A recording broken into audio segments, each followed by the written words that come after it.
Hello students, welcome to your political science class.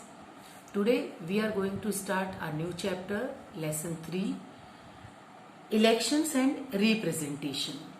So in this chapter, majorly we are going to cover 3 topics.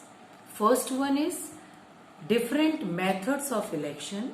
Second is why election should be free and fair manner. And third one is the characteristics of our elections.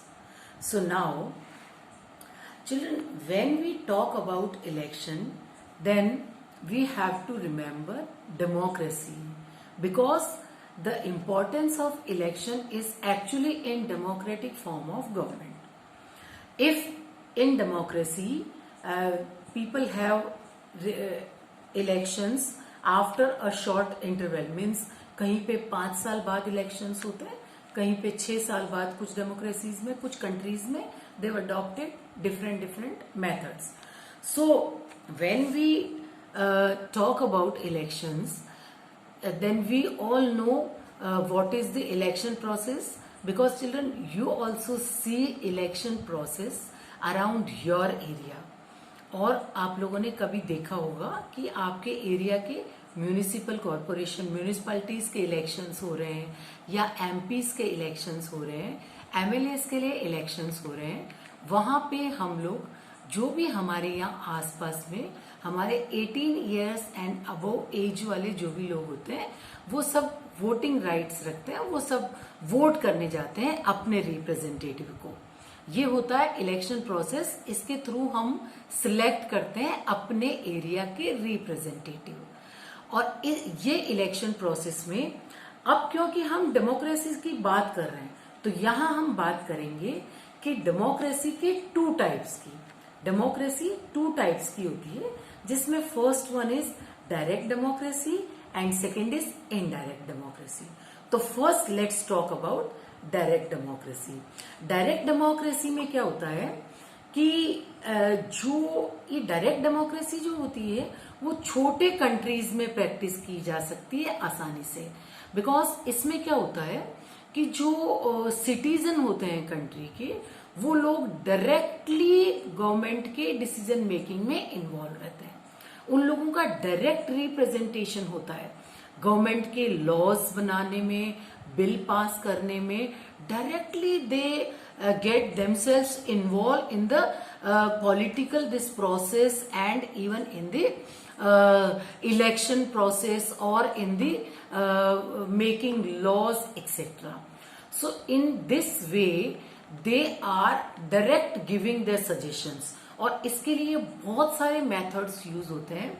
Somewhere they are giving their views due to by using referendum also. So in this way, this is called direct democracy, where citizen of the country have their direct participation in the government. अब हम ये जब democracy की बात करते हैं, तो ये छोटे कंट्रीज में किस लिए हम इसको फॉलो कर सकते हैं, बिकॉज वहां पे लोग कम होते हैं और वो डायरेक्ट इन्वॉल्व हो सकते हैं. अब हम जब डेमोक्रेसी की दूसरे फॉर्म की बात करते हैं, तो that is indirect democracy. Indirect democracy में क्या होता है कि सिटीजन्स अपने रिप्रेजेंटेटिव्स को चूज करते हैं, और आगे के जो हमारे हायर पोस्ट के जो लोग होते हैं, उनको हमारे रिप्रेजेंटेटिव्स चूज करते हैं.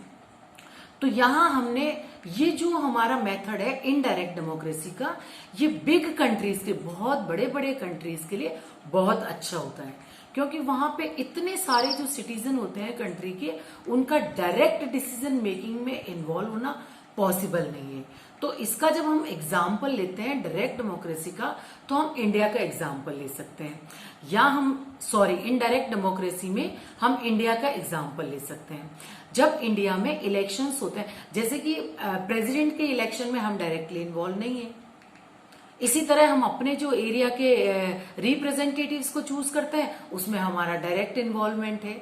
तो somewhere India has adopted direct democracy, method of direct democracy, and somewhere indirect democracy.